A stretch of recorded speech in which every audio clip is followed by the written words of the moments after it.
I'm a mother, I am a sister, I'm a daughter, I'm a friend. My name is Mandy.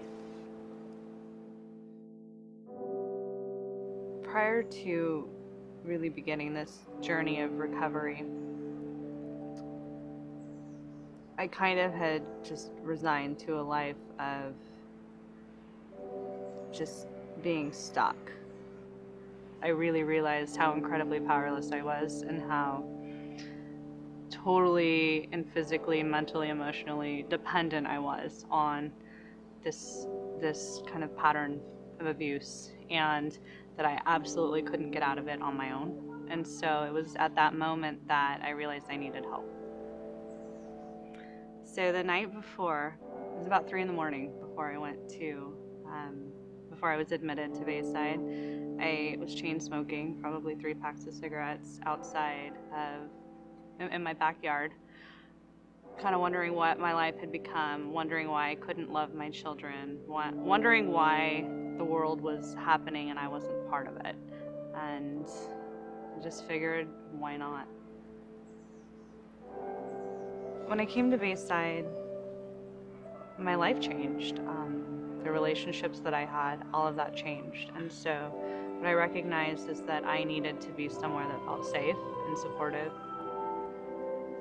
When I was about 10 days sober, inpatient, I realized that the flowers were really bright, and that I could see things differently. Like, my vision changed, and the way my brain was processing changed, and I could see things with more clarity, and it was very tangible, and it happened very fast.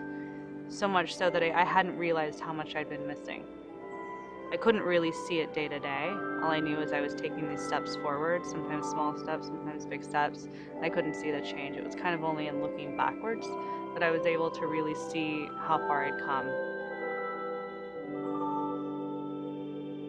I think for me, hope maybe is even equated to willingness, and just that it's like all of a sudden I can see the world and that I'm part of it, and that whatever it takes for me to be part of that, I'm willing to do.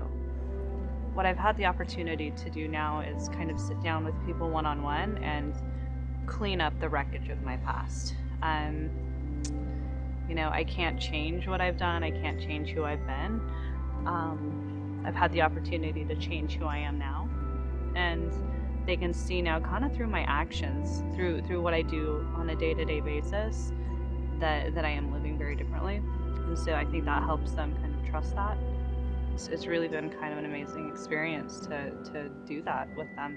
Slowly. It's slowly. It took me a long time to destroy things. It's going to take a little bit of time to clean it up.